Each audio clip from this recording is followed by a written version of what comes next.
Mari jemaat Tuhan, saya undang untuk kita bangkit berdiri. Kita serukan Shema Yisrael, Yahweh Eloheinu, Yahweh Echad.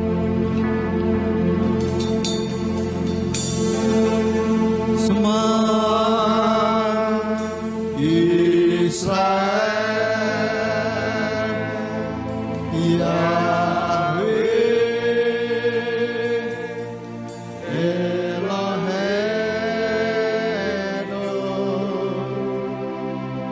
Yahweh Echad.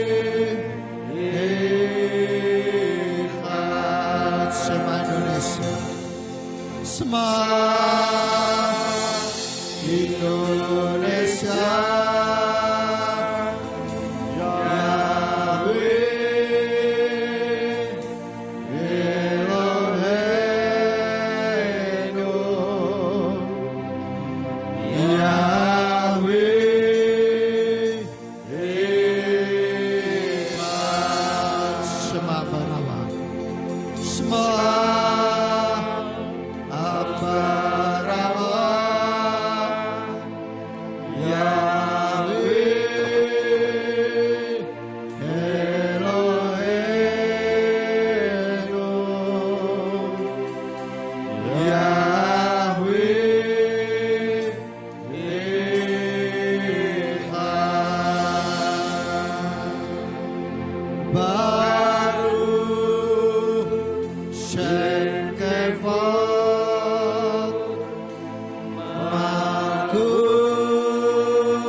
kami memproklamirkan nama-Mu Bapa Yahweh, supaya tidak hanya Israel saja yang mendengar bahwa Engkau adalah Yahweh Elohim, Sang Pencipta langit dan bumi, tapi biarlah Indonesia, Ambarawa, dan bahkan seluruh bumi boleh mendengar bahwa Engkaulah Yahweh Elohim satu-satunya, Sang Pencipta langit dan bumi. Kami bersyukur dipilih oleh Engkau menjadi umat-Mu Bapa. Terima kasih Tuhan, sehingga kami boleh mengenal nama-Mu yang benar.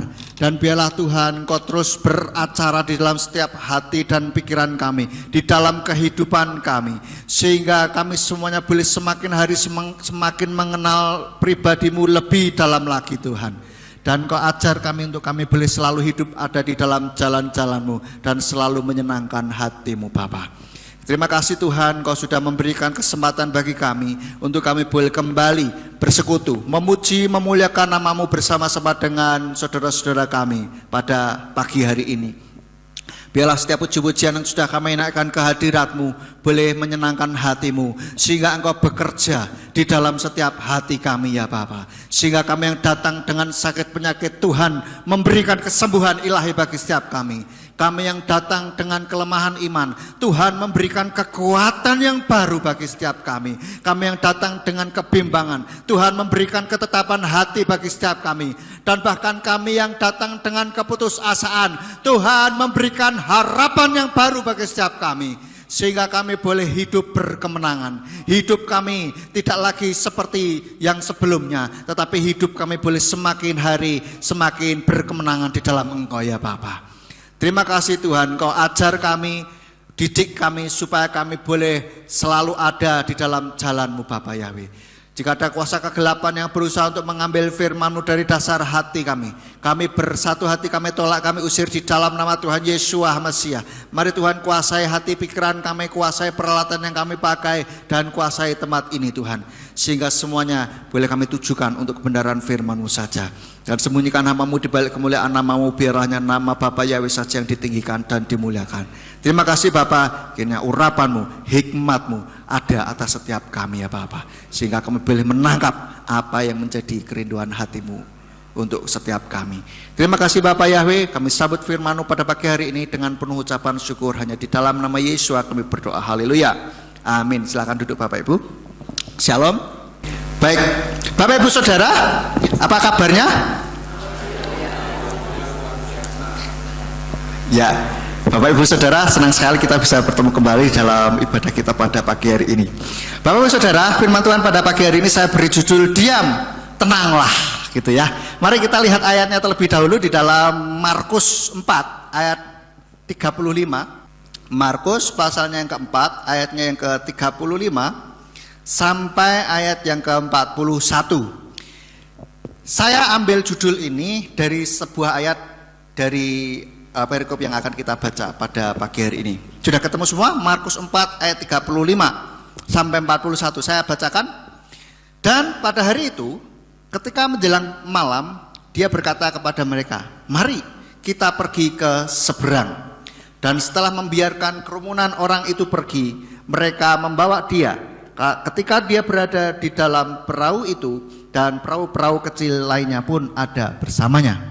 Dan terjadilah badai angin yang dahsyat, dan gelombang menghantam pada perahu itu, sehingga hampir dipenuhi air. Dan dia sendiri berada di buritan, sambil tidur di atas bantal. Dan mereka membangunkan dia dan berkata kepadanya, Guru, tidakkah engkau peduli bahwa kita binasa? Dan setelah bangun dia menghardi angin itu dan berkata kepada danau itu, diam, tenanglah. Maka angin pun redalah dan terjadilah ketenangan yang luar biasa. Dan dia berkata kepada mereka, mengapa kamu demikian takut? Bagaimana kamu tidak memiliki iman? Dan mereka takut dengan ketakutan yang besar dan berkata seorang kepada yang lain, siapakah gerangan orang ini sehingga angin dan danau pun taat kepadanya? Ya Bapak Ibu Saudara, kita baca ayat ini ayat yang cukup terkenal, kisah yang sudah terkenal juga ya. Saya nggak akan ceritakan ulang karena kita barusan membacanya, kita pasti paham tentang hal ini. Sekarang saya mau ajak kita semuanya untuk kita belajar dari kisah ini, saudara ya. Kita mau belajar dari kisah yang barusan kita baca.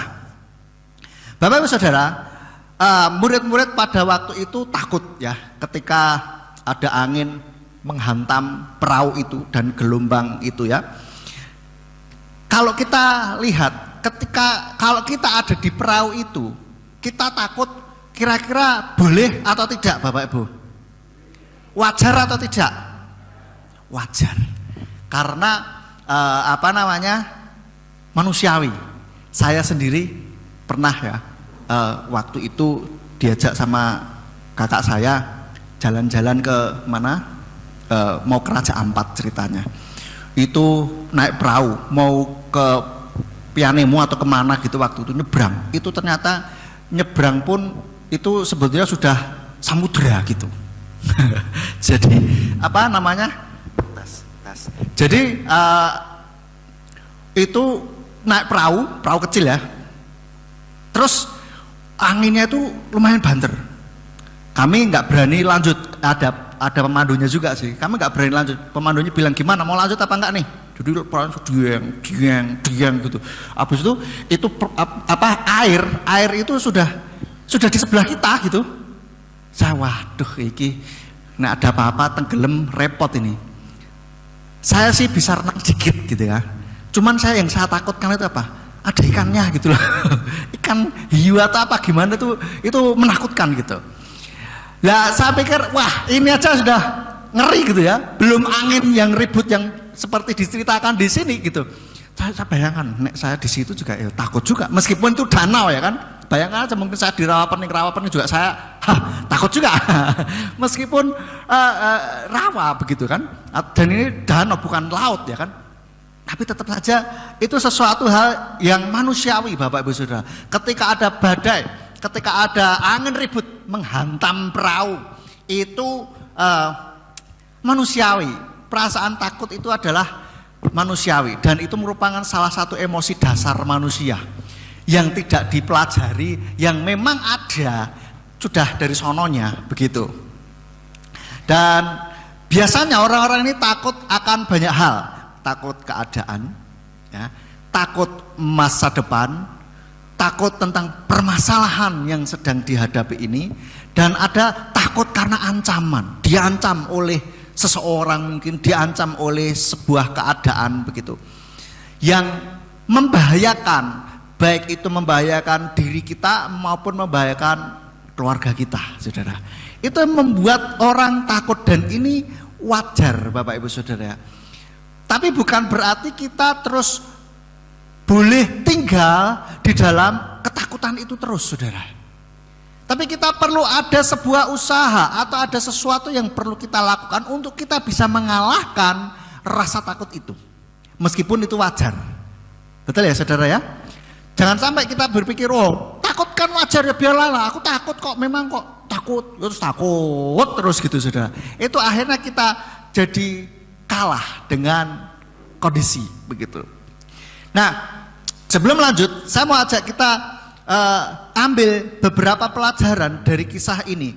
Ada beberapa yang bisa saya simpulkan, ambil pelajaran dari kisah yang barusan kita baca ini. Yaitu yang pertama, ketakutan itu ternyata menunjukkan karena tidak adanya iman, Bapak Ibu Saudara. Kita lihat di dalam Markus 4 ayat 40, di sana dikatakan, dan dia berkata kepada mereka, mengapa kamu demikian takut? Bagaimana kamu tidak memiliki iman? Loh, tadi katanya wajar, sekarang kok tidak memiliki iman, saudara? Bapak Ibu Saudara, ketika kita takut, memang itu wajar. Tetapi kalau kita terus ada di dalam ketakutan, kita dikalahkan rasa takut, itu menunjukkan bahwa kita tidak ada iman. Di ayat barusan katakan, mengapa kamu demikian takut? Maksudnya, kenapa kok kamu takut banget sih? Gitulah, saudara.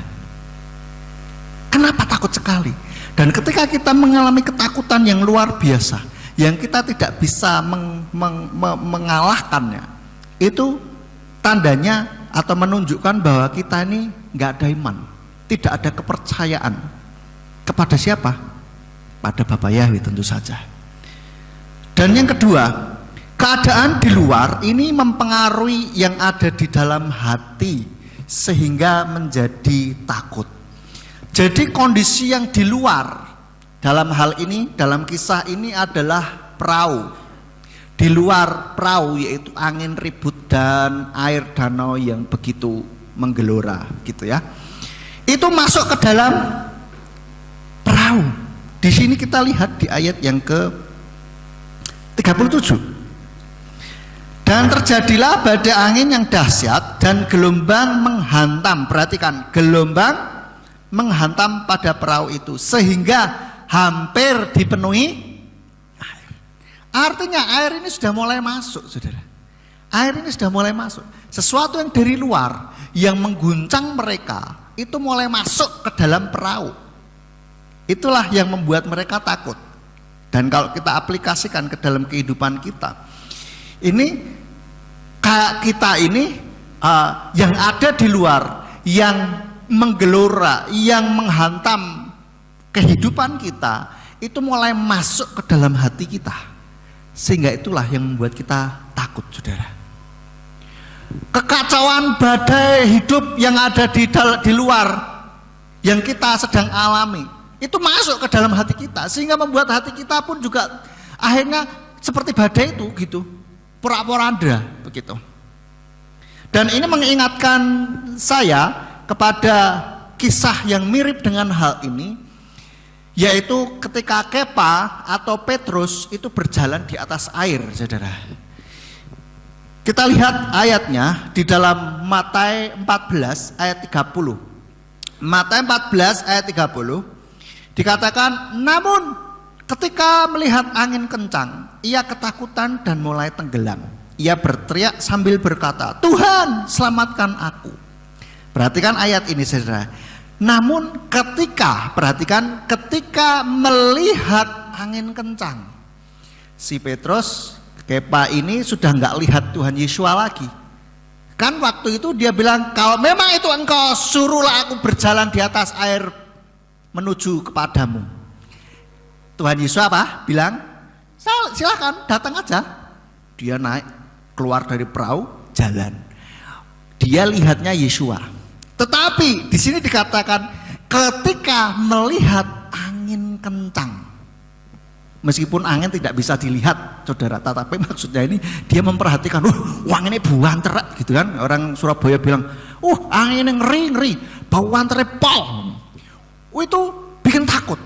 Nah, dia melihat angin atau merasakan angin itu, anginnya gitu kan, ngeri juga ya. fokusnya tidak lagi kepada Tuhan Yesus, tetapi angin. Dan itu mulai masuk di dalam pikirannya dia. Waduh, kok ngeri ya, tenggelamlah dia. Di sini katakan ia ketakutan dan mulai tenggelam. Jadi segala sesuatu yang ada di luar, yang ada di dalam hadapan kita, di hadapan kehidupan kita ini, itu mulai masuk ke dalam hati kita, mulai di pikiran kita.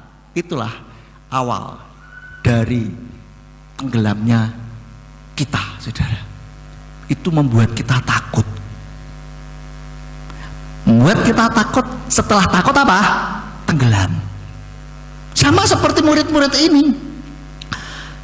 Sehingga hampir dipenuhi air. Terus mereka panik. Saya gak habis pikir bagaimana mereka paniknya. Waktu itu saya tak bayangkan itu, wah pasti gak karu-karuan gitu, saudara. Tetapi saya juga heran, itu kan mereka para nelayan ya, kenapa takut gitu?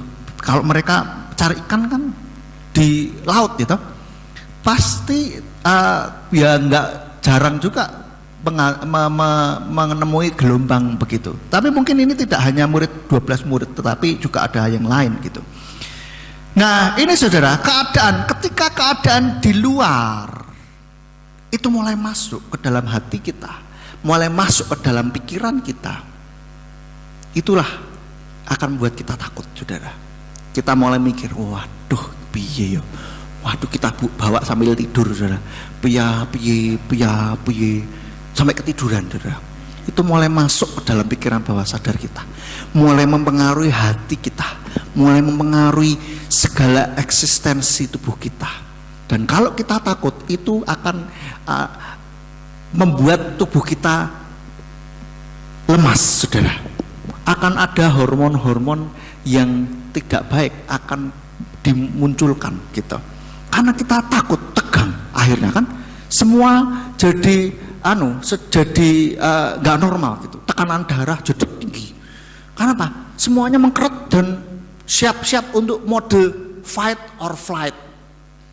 Ya, menghadapi atau melarikan diri. Itu mode tegang, saudara. Tinggal respon kita seperti apa. Nah, mengenai fight or flight ini sudah pernah saya bahas di radio ya, yang saya berjudul 3 jurus apa? Saya lupa. Nanti saudara bisa lihat, cari sendiri di YouTube saya. Judulnya 3 jurus. Jurus apa? Siapa yang ingat? Pokoknya itu, cari saja 3 jurus itu. Oke, lalu selanjutnya yang ketiga, saya mengambil sebuah intisari atau pelajaran yang bisa kita ambil dari kisah ini. Yang ketiga yaitu seharusnya kalau Tuhan Yesus ada bersama kita, murid-murid ini loh, kalau Tuhan Yesus ada di dalam perahu itu, harusnya mereka tidak perlu takut. Tapi mereka takut kenyataannya. Karena mereka tidak betul-betul memahami, mereka tidak betul-betul mengenal siapa Yeshua. Harusnya kalau Yeshua ada bersama mereka nggak perlu takut. Apalagi yang nyuruh ke seberang siapa? Yeshua, bukan inisiatif mereka. Tuhan Yesus sendiri yang bilang, ayo kita ke seberang yuk. Gitu, saudara. Lah, harusnya kalau Tuhan Yesus yang berinisiatif ke seberang, tapi dia juga tetap ada di dalam perahu itu. Bukannya dia terus ayo ke seberangnya nanti tak susul, tidak. Tetapi Tuhan Yesus ada di situ. Harusnya mereka tidak perlu takut. Ini terjadi, akhirnya mereka takut terjadi karena mereka ini kurang mengenal siapa Yeshua.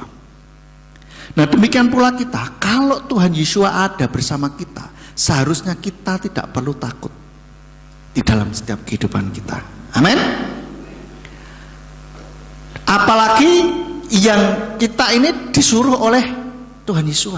Misalkan kita harus hidup di dalam kebenaran firman Tuhan. Yang nyuruh siapa? Tuhan Yesus. Maka ketika kita ada di dalam jalan kebenaran, ada tantangan, badai hidup, masalah yang menerjang kita, yang menghantam kita, ada fitnahan, ada jegalan, ada sesuatu hal yang lain. Seharusnya kita tidak perlu takut. Karena ada Yesua, dan bahkan Yesua yang menyuruh kita untuk tetap ada di dalam jalannya. Amin. Saya ngomong dalam konteks kalau kita ada di dalam jalan Tuhan, saudara. Tapi kalau kita nyuri, takut, yo iku salah dewi. Ya kan, takut konangan, ya salahnya sendiri. Tapi kalau kita ada di dalam jalan Tuhan, nggak perlu takut seharusnya. Karena kita mengenal siapa Tuhan yang kita sembah. Nggak cuma kenal nama, tapi kenal pribadi dan karakternya serta kuasanya, saudara. Nah, mereka tidak mengenal Tuhan Yesus. Kenapa? Karena di dalam ayat 41 di sini dikatakan dan mereka takut dengan ketakutan yang besar. Oh, tambah takut sisan, saudara. Ini kali ini bukan takut pada gelombang dan badai, tapi pada Tuhan Yesus gitu. Wih, ngeri. Di sini dikatakan siapakah gerangan orang ini loh. Ngomongnya kok siapa gerangan orang ini. Tadi waktu mengalami badai bilangnya apa? Guru. Tadi nyebutnya guru, sekarang siapa orang ini loh? Ya apa sih? Jadi nggak kenal. Kan ini sebuah satu hal yang lucu gitu. Ketika menghadapi tantangan badai, guru nganggap sebagai muridnya. Tapi begitu sudah tenang, siapa dia ya? Ya gurumu lah gitu kan. Kenapa kok jadi bingung? Siapa gerangan orang ini sehingga angin dan danau pun taat kepadanya? Jadi kita harus lebih kenal lagi pribadinya. Yesus di sana tidur lah, mungkin nggak tidak ngomong, saudara. Mungkin tinggur, kalau orang Jawa bilang. Apa? Dibuat nganggur gitu, nggak diajak omong, nggak diajak komunikasi. Artinya apa? Tidak ada sebuah hubungan di dalam perjalanan mereka menuju ke seberang itu. Saya nggak ngerti apakah memang capek terus akhirnya yaudah biarin tidur atau bagaimana. Tapi paling tidak kan mereka ada sebuah sebelumnya juga sudah diajar gitu kan. Paling tidak mereka ngobrol, tanya gitu loh mengenai ajarannya yang tadi kah, atau mereka bisa melakukan banyak hal. Mereka bisa berdialog dengan Tuhan Yesus. Tapi mungkin mereka tidak lakukan ini sehingga Tuhan Yesus tidur di sana. Dan meskipun tidur, tetapi dia tidak cuek ya kan. Kalau muridnya minta tolong, langsung dia bertindak begitu. Nah, saudara, itu mereka kurang mengenal. Oleh karena itu kita harus lebih mengenal pribadinya dan kuasanya lebih lagi, saudara. Jangan puasanya berhenti sampai dikenal di nama. Oke? Lalu yang keempat sebetulnya kita bisa juga boleh dong meniru apa yang dilakukan oleh Tuhan Yesus, yaitu memperkatakan kepada setiap permasalahan kita yang ada di luar itu, yang berusaha untuk menggoncang kehidupan kita, kita bilang diam, tenanglah. Kalau kita bisa lakukan hal ini, maka sebetulnya Tuhan Yesus sedang memberikan contoh kepada kita. Apa yang ada di dalam permasalahan hidup kita, perkatakan. Bukan perkatakan, piye iki piye. No, tetapi perkatakan diam, tenanglah. Karena perkataan kita ini mengandung kuasa, saudara. Amin. Berapa banyak di antara saudara kalau percaya bahwa perkataan kita ini mengandung kuasa? Siapa yang percaya? Ya, percaya semua. Pernah nggak dipraktekkan? Pernah. Hasilnya bagaimana? Luar biasa. Ada yang merasa, loh, aku sudah memperkatakan tetapi kok enggak terjadi. Saudara, saya kasih tahu. Kalau mungkin permasalahan itu tidak terus akhirnya jadi tenang dan diam, paling tidak hati dan pikiran kita menjadi diam dan tenang, saudara. Dan itu akan membuat kita bisa mempunyai kekuatan untuk menghadapi permasalahan itu. Nanti kita akan sampai ke sana. Nah, seperti di dalam Markus 11 ayat 23, ini Tuhan Yesus juga mengajarkan kepada kita. Markus 11 ayat 23, kita baca. 11 ayat 23 dikatakan, sebab sesungguhnya aku berkata kepadamu bahwa siapa saja yang berkata kepada gunung ini, terangkatlah dan tercampaklah ke laut, dan dia tidak dibimbangkan dalam hatinya, melainkan percaya bahwa apa yang ia katakan itu terjadi. Apa saja yang ia katakan itu akan terjadi kepadanya. Jadi Tuhan sudah ngomong, sudah nantang, kalau ada sesuatu bilang sama gunung ini, gunung permasalahan, persoalan, badai di dalam kehidupan kita, ngomong, pindah, minggir, kita reda saudara. Lebih lanjut di ayat 24 dikatakan, oleh sebab itu, ini kesimpulannya, ini dirangkum saudara, aku berkata kepadamu, segala apa saja yang kamu minta dengan berdoa, percayalah bahwa kamu menerimanya, maka hal itu akan terjadi. Seringkali masalahnya orang percaya lupa ketika berdoa, tidak percaya bahwa kita menerima, tetapi masih berpikir Tuhan tolong saya. Ya boleh saja minta tolong, cuman di dalam hati ini masih kayak belum percaya Tuhan menolong gitu. Maka sekarang saya kalau berdoa, saya ingat-ingat, saya coba untuk formulasinya agak berbeda. Ketika sudah minta tolong, minta Tuhan memberikan menindaklanjuti, lalu saya berdoa, terima kasih Tuhan sudah mendengarkan doa saya, terima kasih Engkau sudah mengabulkan doa saya. Begitu. Karena apa? Saya mau ajak hati saya untuk betul-betul percaya bahwa sudah menerima. Dan ketika saya mendoakan itu, saya membayangkan bahwa Tuhan sedang bekerja menolong. Begitu saudara. Boleh nggak sambil bayangin berdoa? Boleh saja. Kita justru ketika berdoa bayangkan bahwa hal itu ada di dalam pikiran kita, sudah terjadi saudara. Nah, kalau kita nggak bayangkan, kita nggak membayangkan apa yang kita omongkan, apa yang kita doakan, bagaimana kita ada iman di sana? Bagaimana kita bisa yakin bahwa hal itu sudah terjadi? Saudara tak kasih tahu. Ketika kita berdoa, doa dengan baik loh ya, dengan maksudnya situasi yang normal, artinya bisa konsentrasi, bisa khusyuk gitu ya. Itu seperti di dalam pola ilmu pikiran, itu pikiran bawah sadar kita itu sedang buka saudara. Dan ketika itu apa saja yang kita bayangkan itu masuk dalam pikiran bawah sadar. Saya kasih tahu bahwa pikiran bawah sadar kita itu nggak bisa bedakan mana kenyataan, mana imajinasi saudara.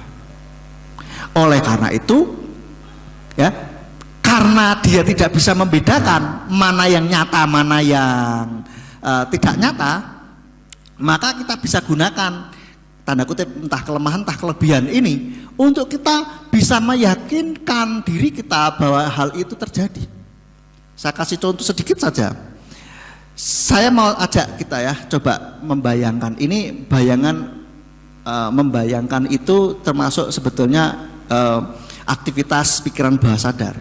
Saya mau ajak kita semuanya, coba tutup mata, bayangkan. Saya mau tunjukkan bahwa pikiran bawah sadar itu tidak bisa membedakan mana kenyataan, mana imajinasi. Sekarang saya mau ajak kita semua, coba tutup mata, lalu bayangkan pura-puranya di depan saudara itu ada jeruk lemon, oke? Warna kuning, lemon impor itu saudara ya, lemon kuning. Lalu saya potong di depan saudara, di depan mata saudara, di depan itu, oke, sudah potong, sudah lihat, sudah jadi dua gitu saudara ya. Lalu sekarang saya peras saudara, saya peras, lalu setelah itu saudara minum. Apa yang saudara rasakan? Nah, oke, sekarang buka mata. Saudara, tadi saya lihat ketika sekarang saudara minum, itu ada yang itu kenapa? Karena pikiran bawah sadar kita tuh tidak ngerti itu kenyataan apa imajinasi. Nah sekarang saya tanya, tadi ada jeruknya enggak secara kenyataan? Enggak ada, tapi ada di dalam pikiran saudara, gitu loh saudara.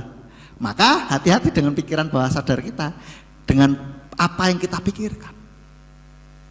Kalau kita berdoa, yakin bahwa itu sudah terjadi saudara. Bayangin, sudah.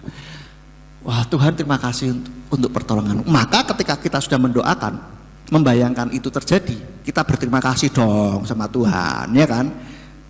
Terima kasih Tuhan, Kau sudah mendengarkan doa saya. Yesua juga ketika berdoa, itu berdoa, terima kasih Bapa, Engkau sudah mendengarkan. doa saya. Gitu saudara. Ketika membuat mujizat 5 roti 2 ikan, dia bersyukur. Maka dari itu ketika berdoa, bersyukur saudara. Bersyukur daripada kita mengeluh, Tuhan tolong saya ini. Sudah, Tuhan saya bersyukur untuk permasalahan ini. Terima kasih Tuhan sudah memberikan jalan keluar buat saya. Situ saya pikir lebih baik gitu. Terima kasih Tuhan, saya boleh dilewatkan permasalahan ini karena ini membuat saya lebih kuat. Terima kasih untuk pertolonganmu, kekuatanmu. Saat itu sudah ditolong belum? Kenyataannya belum terjadi, tetapi kita sudah menciptakan di dalam pikiran kita bahwa Tuhan sudah menolong. Seperti itu saudara. Oke, jadi ketika kita mengalami permasalahan, perkatakan itu, dan ketika berdoa perkataan iman, bukan perkataan-perkataan yang melemahkan. Ya, kita berkatakan, kalau kita berkatakan itu masalah tidak langsung instan reda, paling tidak hati dan pikiran kita itu sudah tenang dan diam, saudara. Itu yang penting di dalam hati kita. Kalau batin kita sudah reda, sudah tenang, itu kita sudah menang, saudara. Sudah menang 1 set, saudara. Tinggal tunggu kenyataannya itu terjadi, bahwa masalah itu reda. Nah, akibat ketakutan, saudara, akibat kalau kita terus ada dalam ketakutan, maka yang pertama tidak bisa berpikir jernih, paranoid, overthinking. Jangan-jangan kalau begini terus nanti begitu, habis itu nanti begini, terus begitu, waduh ngeri wis. Overthinking nggak bisa tidur akhirnya, betul gak? Iya, overthinking. Wah terus gimana nih, gimana piye we. Setiap hari makan nggak enak, ya kan piye yo, minum nggak enak piye yo. Terus istirahat duduk piye yo, nonton TV mau coba menghibur diri nonton TV piye yo. Kita nggak nonton tapi pikirannya yang muter. Mungkin mata kita melihat TV tapi pikiran kita muter. Piye yo pikiran jadi nggak jernih, saudara. Kenapa? Di dalam batin kita ada ketakutan ini gitu loh, overthinking. Nah, seperti murid-muridnya dalam perahu, ada Yesua di situ kok bilangnya binasa. Ya, kita lihat di dalam Markus 4 tadi. Dikatakan begini, ayat yang ke-38. Dan dia sendiri berada di buritan sambil tidur di atas bantal, dan mereka membangunkan dia dan berkata kepadanya, "Guru, tidakkah engkau peduli bahwa kita binasa?" Ada Yesua kok bilangnya binasa, yang bener aja mas. Ya kan, mereka karena saking takutnya akhirnya itu gak bisa berpikir jernih, saudara, dan paranoid serta overthinking gitu. Overthinking itu berpikir berlebihan, padahal firman Tuhan harus mengatakan kepada kita supaya kita harus bisa berpikir dengan jernih. Di dalam 1 Kepa 4 ayat 7, 1 Kepa 4 ayat 7 atau 1 Petrus 4 ayat yang ke-7 dikatakan, dan akhir segala sesuatu sudah dekat. Karena itu hendaklah kamu jernih dalam berpikir, dan hendaklah kamu berjaga-jaga dalam doa. Jadi kita harus jernih dalam berpikir, saudara, supaya kita tidak terseret, supaya kita tidak kalah di dalam kehidupan kita ini dengan rasa takut maupun permasalahan apapun yang ada dalam kehidupan kita. Saya tidak tahu apa yang sedang dihadapi oleh Bapak Ibu Saudara semuanya. Mungkin ada sebuah ketakutan, mungkin tidak. Puji Tuhan kalau tidak, tetapi pada ini sebagai bekal bagi kita, supaya kita ketika menghadapi permasalahan kita tidak perlu takut. Amin. Jadi kita harus jernih di dalam berpikir, saudara. Kalau kita terus takut, itu pikiran kita nggak jernih, saudara. Kita nggak bisa berpikir dengan jelas. Kita nggak bisa berpikir dengan baik. Menurut kita masuk akal, tapi sebetulnya nggak nyampe gitulah, ya kan? Oh, itu seperti itu. Seperti kadang-kadang ada klien saya kalau datang itu bilang gini, "Kok saya nggak gila kan? Saya takut gila," katanya. "Loh, itu enggak apa-apa, itu wajar." Dia bilang, misalkan kayak ini, ada yang sudah sakit kepala kok nggak sembuh-sembuh gitu kan. Itu sejak kapan ya sudah diobati ini itu dicek dokter tidak masalah gitu, tapi kok sakit kepala, ini ada something wrong di sana. Aku tuh takut, aku gila katanya. Saya bilang enggak usah takut, nggak sampai sebegitunya kali gitu kan. Ini apa namanya? Ada suatu masalah yang ternyata menurut kita sepele gitu, menurut dia nggak sepele, apalagi menurut pikiran bawah sadar itu nggak sepele gitu, sehingga jadilah pusing, sakit kepala begitu. Akhirnya takut, ya. Nah itu ketika takut nggak bisa pikir jernih, maka kita harus tenangkan diri dulu supaya nggak takut. Bagaimana? Nah, nanti kita akan bahas. Lalu yang kedua, akhirnya kalau kita takut aktivitas terganggu, saudara, nggak bisa ngapa-ngapain, ya kan? Tidur tak nyenyak, makan tak enak, saudara. Sehingga apapun enak, apa namanya, kita coba melakukan sesuatu terganggu semuanya. Mandi pun juga kelingan, wah piye yo. Akhirnya itu semua jalan otomatis. Ya karena kita kan mandi sudah tiap hari, saudara ya. Mandi tidak perlu mikir sudah, tapi pikiran kita jalan kemana-mana.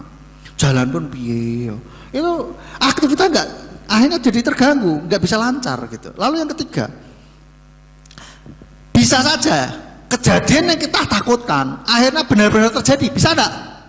Bisa, ya bisa juga tidak memang, tetapi itu bisa akhirnya membuka celah apa yang kita takutkan itu terjadi. Seperti dalam kitab Ayub 3 ayat 25.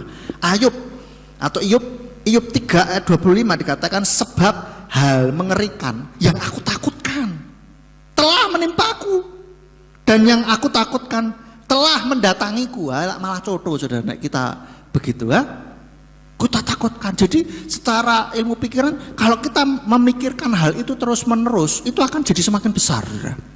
Menurut kita akan jadi semakin besar, dan kita kan menambahi energi dia gitu, membuat sesuatunya itu akhirnya terjadi di dalam kenyataan gitu, membuat somehow entah bagaimana itu akhirnya beneran terjadi gitu. Itu kekuatan pikiran bawah sadar. Ya bisa saja memang tidak terjadi karena ada satu hal, tetapi itu membuat kesempatan, probabilitas kemungkinannya terjadi itu lebih besar gitu loh. Ketika kita takut mikirin itu terus ya, tapi juga bukan berarti kita terus luah ora tak pikir. Ya kita perlu menyelesaikan. Kalau ora tak pikir itu ya artinya kita memendam. Akhirnya mendem jeru, bukan mendem ya saudara. Mungkin yang luar kota, luar pulang nggak tahu nih apa bedanya mendem dan mendem. Ya, akhirnya mendem jeru. Bahasa Indonesia apa sih? Memendam dengan sangat dalam, atau hanya ditutup saja tetapi tidak diselesaikan. Itu jadi unfinished business, ada urusan yang tidak diselesaikan, dan itu akhirnya bisa mengganggu pikiran bawah sadar kita, dan akhirnya kalau tidak ditangani dengan baik bisa meledak suatu saat. Maka harus diselesaikan. Lalu yang keempat, tidak ada ketenangan. Ayub 3 ayat 26, ayat selanjutnya ya, dikatakan, aku tidak mendapat ketenteraman, aku juga tidak mendapat peristirahatan, aku juga tidak mendapat ketenangan, tetapi kekacauan yang datang. Saudara pengen kekacauan yang datang atau keteraturan yang datang? Kalau saudara pengen keteraturan yang datang, pikirkan yang teratur, keteraturan itu. Loh tapi kan ini, tinggal milih saja mau yang teratur atau memang kacau. Kalau mau kacau ya sudahlah, pikirkan terus lah yang kacau lah. Kenapa ada orang stres? Saya bahasanya itu konslet, diajak ngomong orang nyambung, terus nggak mau merawat diri, kadang yang parah sampai bisa ketawa sendiri sama tembok. Bisa saja ada orang yang namanya itu katatonia, jadi bisa kaku seharian. Saudara kalau tidur, saya pernah cerita ya, ada orang stres konslet gitu, tidur tuh separuh gini, separuh tidur saudara. Itu kalau kita orang normal itu pegel, nggak bisa lama. Ini dia bisa lama saudara, kaku gitu loh. Nah ini ngeri saudara, kalau bisa apa namanya terus menerus begitu, akhirnya bisa jadi konslet, kacau begitu saudara. Maka kita harus lepaskan rasa takut itu. Ya, kita harus lepaskan rasa takut itu, saudara. Nah, bagaimana caranya mengatasi ketakutan? Nah, ini. Bagaimana? Yang pertama, mintalah tolong kepada Yesus. Oh, tentu saja. Ya, berharaplah kepada Yesus. Murid-murid ini baik juga. Di dalam Markus 4 ayat 38, mereka minta tolongnya kepada Yesus. Dan dia sendiri berada di buritan sambil tidur di atas bantal, dan mereka membangunkan dia dan berkata kepadanya, "Guru, tidakkah engkau peduli bahwa kita binasa?" Dia minta tolong, tapi caranya ngomong salah. Tidakkah engkau peduli kita binasa? Maksudnya itu tulungi, "Guru tolong dong, tolong," kan begitu. Tapi dia karena sudah terlalu diliputi rasa takut, sehingga ngomongnya, "Guru, gak peduli kah kamu? Kita ini binasa." Gitu, saudara. Ya, minta tolong kepada Yesus. Ketika menghadapi ketakutan, kita bilang, "Tuhan, tolong saya." Kita akui saja di hadapan Tuhan, "Tuhan, yes, saya saat ini takut, Tuhan. Tolong saya, berikan keberanian buat saya." Lalu setelah itu kita berdoanya bagaimana? "Terima kasih Tuhan buat keberanian yang sudah Engkau berikan kepada saya." Dan kita bayangkan keberanian itu Tuhan berikan kepada kita. Oh, keberanian itu kan abstrak. Ya, kita konkretkan saja. Kalau kita mungkin pikir keberanian itu piye, terus saya jadi berani piye le bayangke. Gini saja tak kasih tahu, saudara. Nek bingung, saudara, bayangkan keberanian itu model kartun lah, saudara. Ingat, pikiran bawah sadar tidak bisa membedakan mana kenyataan, mana imajinasi, saudara. Maka kita gunakan imajinasi kita. Ya. Bayangkan, "Tuhan, ya, tolong saya takut ini, Tuhan. Tolong berikan keberanian buat saya. Tuhan, terima kasih. Engkau sudah mendengarkan doa saya. Saya menerima keberanian dari Engkau. Terima kasih buat keberanian yang Engkau berikan buat saya." Saudara bisa bayangkan, saudara menerima sebuah keberanian dalam bentuk apa? Terserah saudara mau bayangkan apa. Bayangkan sebuah sesuatu, bungkusan, boleh. Kita nerima, boleh. Kita bayangkan keberanian itu seperti sinar dari langit, memberikan keberanian buat kita, boleh. Kita mau bayangkan model, Tuhan memberikan keberanian itu seperti ditumpangin tangan, boleh, terserah. Dosa nggak kira-kira tuh? Hah? Nggak. Jadi kita bayangkan, Tuhan terima kasih. Kita akan mempraktekkan, Mbak, apa saja yang kamu minta dalam berdoa, percayalah bahwa kamu telah menerima. Ya kan? Bagaimana kita bisa yakin menerima? Ya dengan kita bayangkan, terima kasih Tuhan. Nah, kita bayangkan, entah apa, mungkin sebuah keberanian itu mungkin cahaya yang langsung shoot gitu, wah kartun, iya memang, enggak apa-apa, yang penting pikiran bahasa ada kita percaya, ya enggak, saudara? Ya, halo? Kok ngono sih, wah ajaran apa mana ini, saudara? Tenang saja, ini enggak sesat. Ya, itu enggak percaya, buktikan, saudara. Itu manjur, cespleng, saudara, sungguhan. Ya, ketika menghadapi ketakutan, kita bayangkan, kita boleh akui dulu, mengakui, saudara, mengakui bahwa kita memang takut, enggak apa-apa. Jangan kita menipu diri sendiri, saudara, ya. Di hadapan Tuhan, akui saja, memang ya Tuhan saya takut, tetapi saat ini Tuhan, aku minta keberanian dari Engkau. Terima kasih buat keberanian yang Kau berikan buat aku. Gitu. Oke, yang kedua, perkatakan perkataan iman dan KHL. Kalau ada firman Tuhan yang berbicara kuat di dalam hati kita, perkatakan itu. Perkataan, Tuhan terima kasih buat keberanian ini. Terima kasih. Ya, ini perkataan iman. Dan kalau ada KHL, ada firman rema, orang bilang, itu perkatakan. Seperti dalam Markus 4 ayat 39 itu tadi. Markus 4 ayat 39 dikatakan, perkataan Yohanes, diam, tenanglah. Ini perkataan iman, saudara. Lalu di dalam Markus 11 ayat 23 tadi, kita harus memperkatakan kepada permasalahan itu. Kita perkatakan perkataan iman, bukan perkataan-perkataan yang kita takut. Kalau kita takut itu artinya kita ada di bawah, kita kalah, saudara. Tapi kalau kita berani, kita ada di atas. Lah, supaya pikiran bahasa sadar ndak ngomong, "Wah, kamu takut ngono kok." Wah, nah caranya ngaku dulu, saudara. Ngaku, ya Tuhan, saya tuh takut, Tuhan. Tuhan, saya takut, tolong saya berikan keberanian kepada. Gitu loh, saudara. Sehingga tidak ada tujuan lagi di dalam diri kita. Ya kita sudah ngaku kok, memang yes saya takut, yes saya bingung, yes saya sedang kacau, ngomong yes. Itu saudara. Lalu kita minta Tuhan untuk memberikan keberanian dan ketenangan di dalam batin kita. Dan kita bayangkan sebuah ketenangan. Mungkin agak sulit kalau pertama kali melakukan, tapi dicoba terus saudara. Coba terus, pasti bisa. Kalau bingung piye caranya? Pura-puranya saudara. Etok-etok saudara. Ya bisa anak etok-etok saudara? Hah? Seperti orang bule bilang, fake it until you make it. Berpura-puralah sampai engkau ngalaminya. Gitu lah saudara. Ya. Lalu selanjutnya, yang ketiga, hadapi dengan iman dan keyakinan. Maka ketika kita sudah membayangkan, kita sudah menerima di dalam pikiran kita, lalu kita hadapi dengan iman, dengan berbekal bahwa kita percaya kita sudah menerimanya itu di dalam hati kita. Paham saudara? Jangan terus, tapi masalahnya urung selesai. Sorry, nek mari di Jawa Tengah sembuh ya, Jawa Timur mari itu sudah selesai saudara. Tapi masalahnya urung rampung, belum selesai. Loh, saat itu masalah belum selesai memang, tapi paling tidak hati dan pikiran kita harus sudah selesai duluan. Harus sudah diam dan tenanglah. Saudara, pikiran bahasa dari kita itu sebetulnya penurut, saudara. Penurut sekali. Nurut. Kita bilang diam, tenanglah. Wah, masuk diam, tenanglah pikiran. Diam, tenanglah.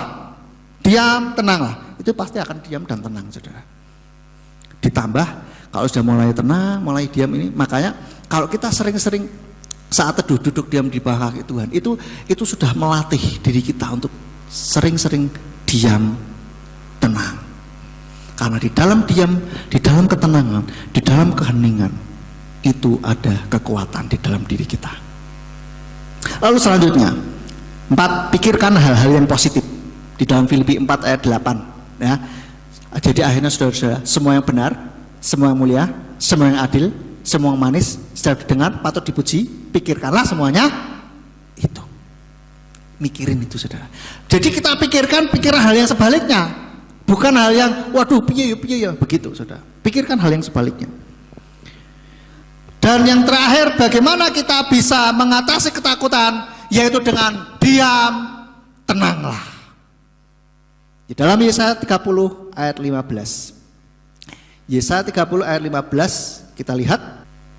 Yesaya 30 ayat 15. Sebab demikianlah Tuhan Yahweh yang Maha Kudus Israel berfirman, dalam pertobatan dan ketenangan kamu akan diselamatkan.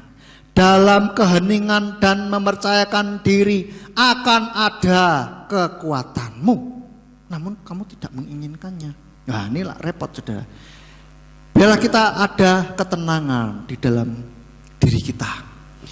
Lah, kadangkala kita mau langsung pikiran itu susah tenangnya. Ingat, tubuh dan jiwa itu saling mempengaruhi. Oke, saudara, paham? Nah, saya kasih tahu bahwa tubuh dan jiwa itu saling mempengaruhi. Maka dari itu, kalau jiwa kita sedang bergejolak, pengaruh pada tubuh. Lah, supaya membuat jiwa ini tenang, kita bisa lewat tubuh, saudara. Jalan masuknya bisa lewat tubuh. Saya kasih tahu tipsnya.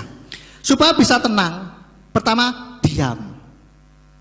Nah, firman Tuhan bilang diam. Diam ini berbicara masalah fisik, saudara. Itu kita nggak ngomong, namanya diam itu, ya, itu saudara. Tapi tenang itu bicara masalah batin kita. Tapi bagaimana ketika batin kita itu belum bisa tenang? Kita bilang diam, tenanglah, rada angel.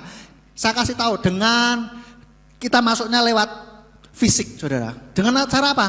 Tarik nafas dalam, hembuskan lewat mulut. Pelan, sepelan yang saudara bisa. Ini kenapa?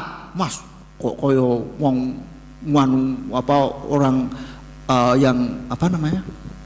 Meditasi apa segala macam. Loh itu ada baiknya, saudara. Ya.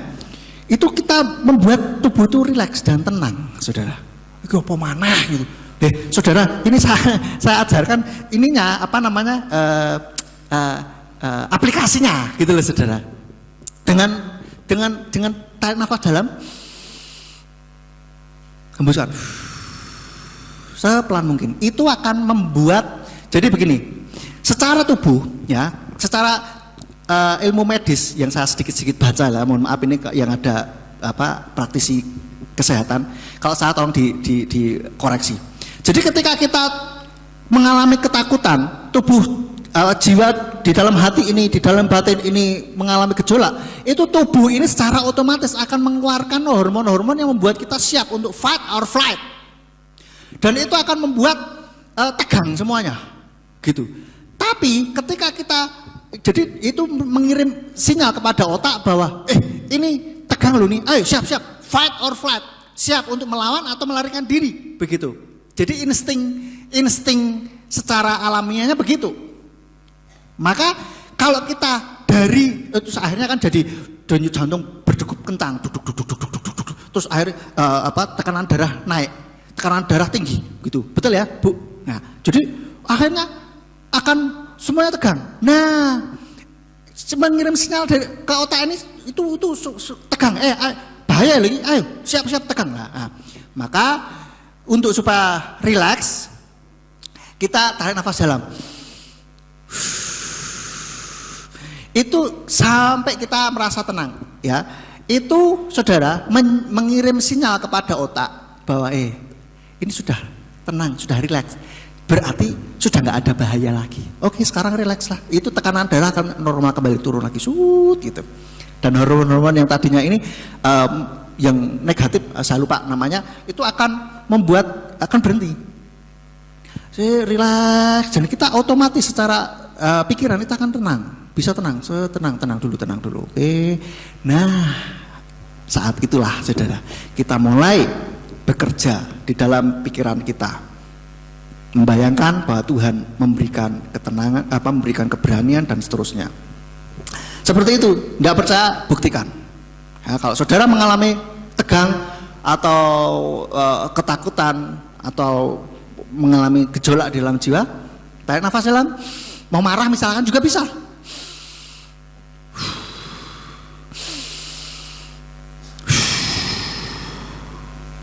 Gitu saudara.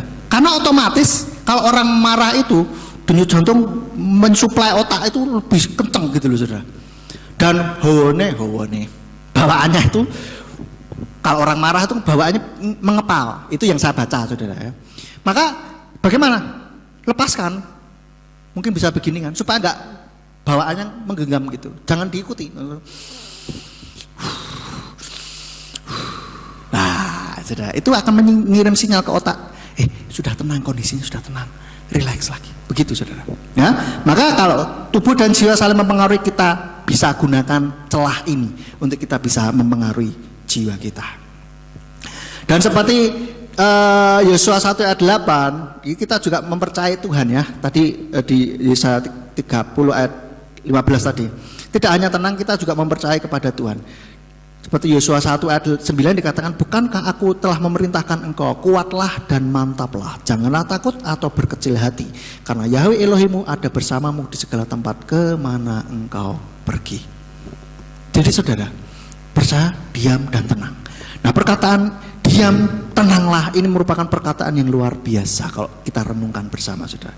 Memang dalam konteks ayat ini adalah ketika itu Yosua ngomong kepada mana? Danau dan angin.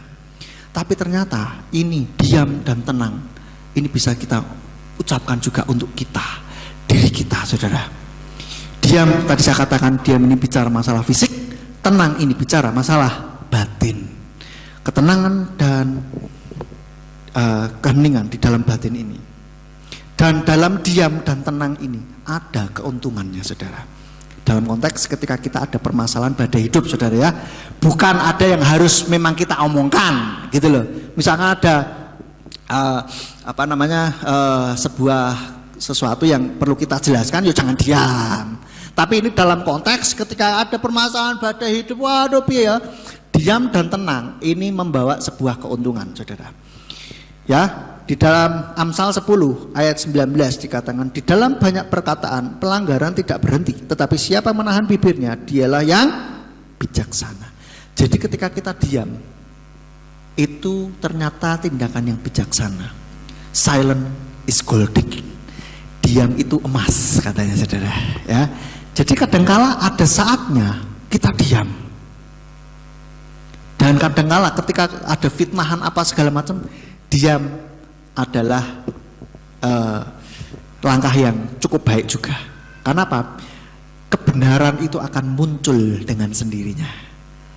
Saya punya prinsip, wah, kalau dia apa-apa difitnah, dibusukkan namanya, tenang saja. Kebenaran itu pasti akan muncul dengan sendirinya kok, tanpa saya bela diri kok.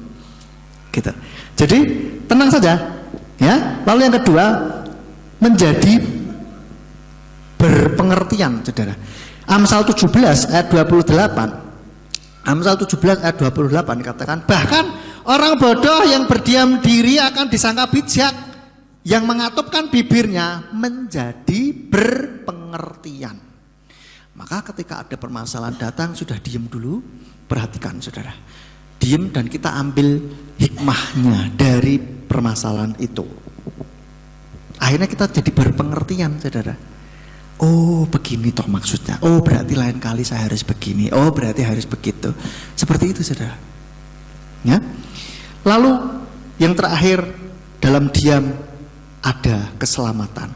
Di dalam Yesaya 30 ayat 15. Yesaya 30 ayat 15 tadi kita sudah baca, sebab demikianlah Tuhan Yahweh yang Maha Kudus Israel berfirman, dalam pertobatan dan ketenangan kamu akan diselamatkan.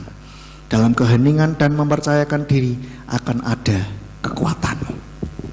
Saudara, ketika kita diam, mempercayakan diri kepada Tuhan, bukan mempercayakan diri pada diri kita atau pada orang lain, tapi kita diam, percayakan diri pada Tuhan, maka akan ada keselamatan bagi kita, akan ada pertolongan, ya. Dan tentu saja di sini katakan ada pertobatan juga. Kalau mungkin kita ada kesalahan, bertobat, maka dari itu perlu mengaku di hadapan Tuhan. Tuhan, ya ada salah, saya minta ampun. Nggak usah ngeles, tidak usah menipu diri sendiri. Akui saja di hadapan Tuhan. Ya Tuhan, saya berdosa, saya minta ampun. Saya takut, saya minta ampun. Berikan keberanian buat saya, tolong saya Tuhan. Lalu kita bayangkan, Tuhan terima kasih buat pertolongan. Kita bayangkan Tuhan menolong kita. Kita tidak perlu bayangkan prosesnya menolong bagaimana, tapi yang jelas kita bayangkan kita sudah ditolong. Oke? Begitu. Jangan batasi Tuhan dengan prosesnya. Biarkan prosesnya Tuhan yang ngatur, tetapi kita minta hasilnya. Kita bayangkan, Tuhan terima kasih, Engkau sudah menolong saya. Bayangkan kondisi sudah baik, kondisi sudah normal, bahkan lebih baik dari sebelumnya. Begitu saudara. Ketika ketakutan, bayangkan keberanian itu Tuhan berikan.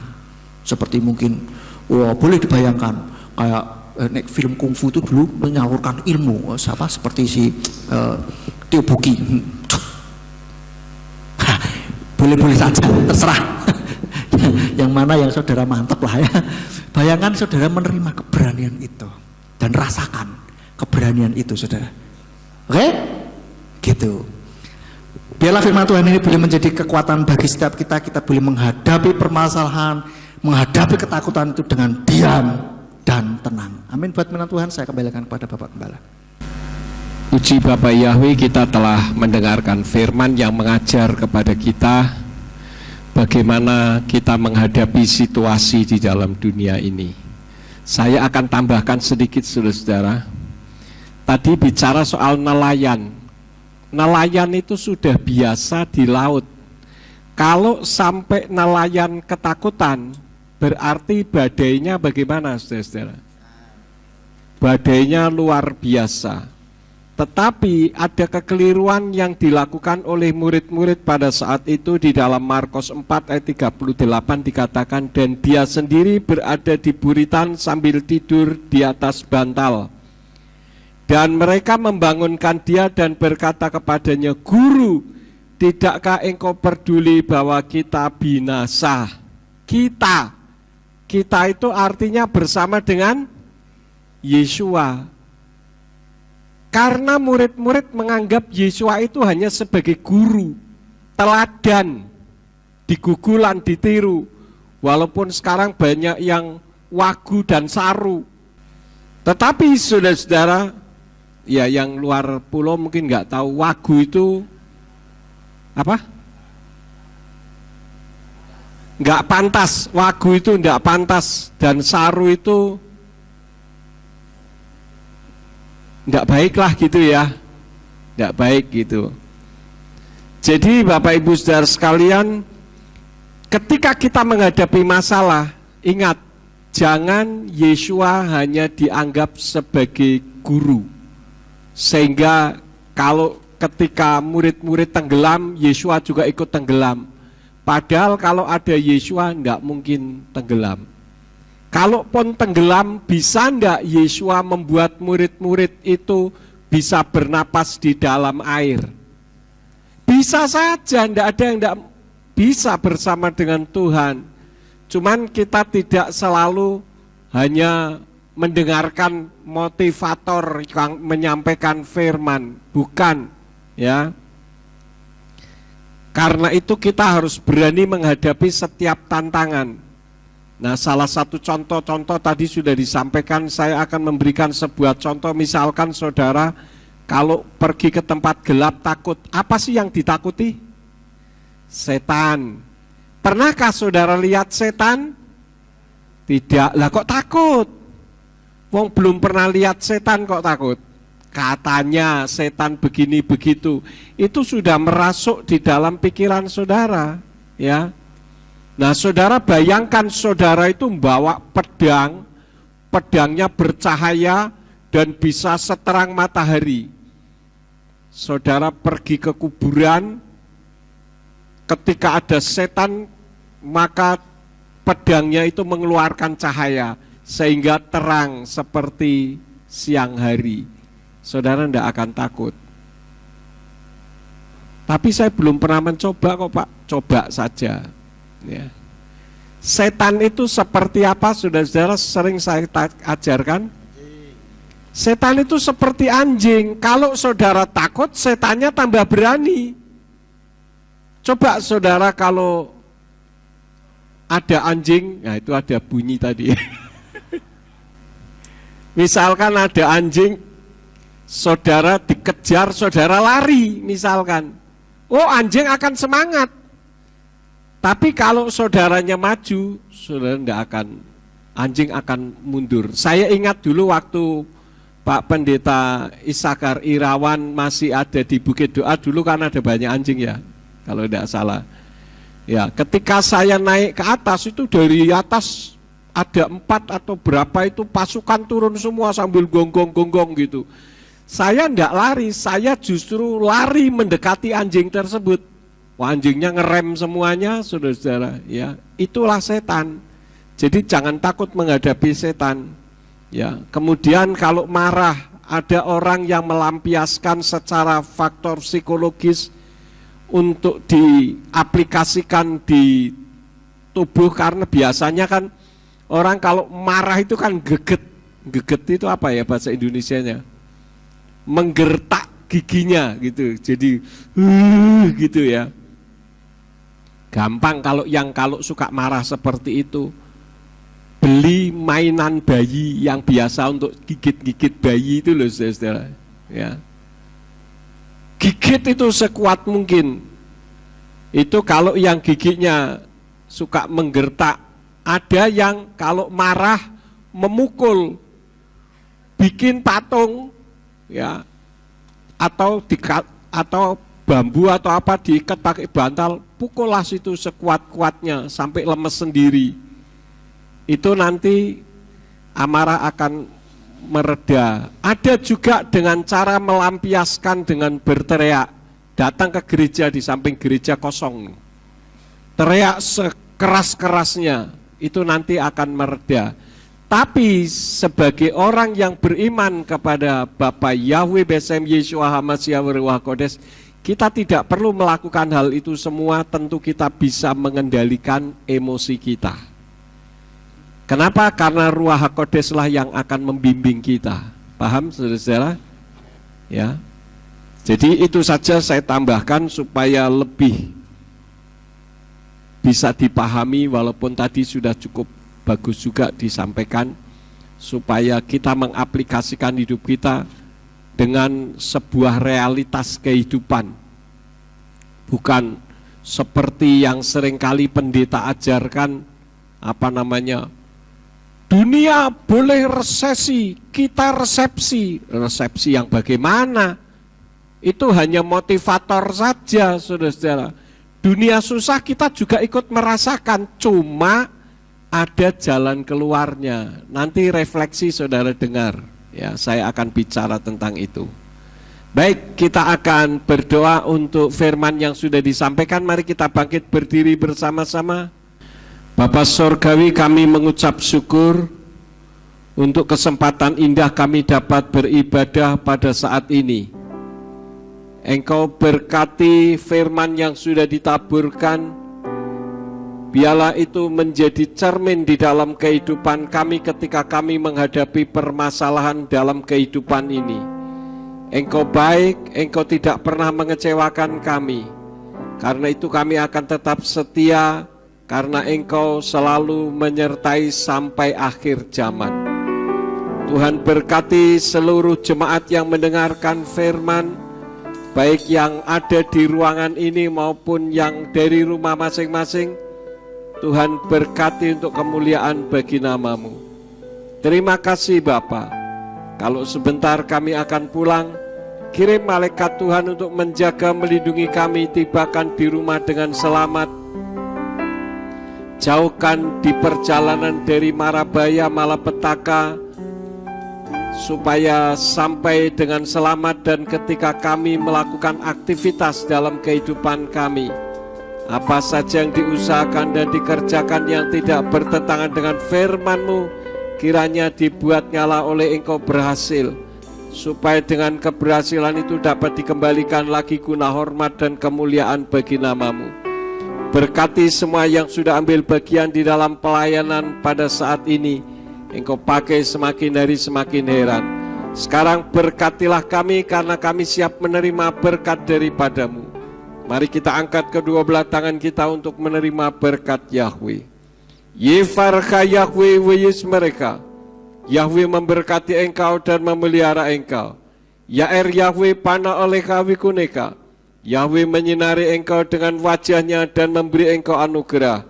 Yisa Yahweh pana olecha weyashem leka shalom. Yahweh menghadapkan wajahnya kepadamu dan memberi engkau damai sejahtera. Diberkatilah engkau di kota dan diberkatilah engkau di ladang.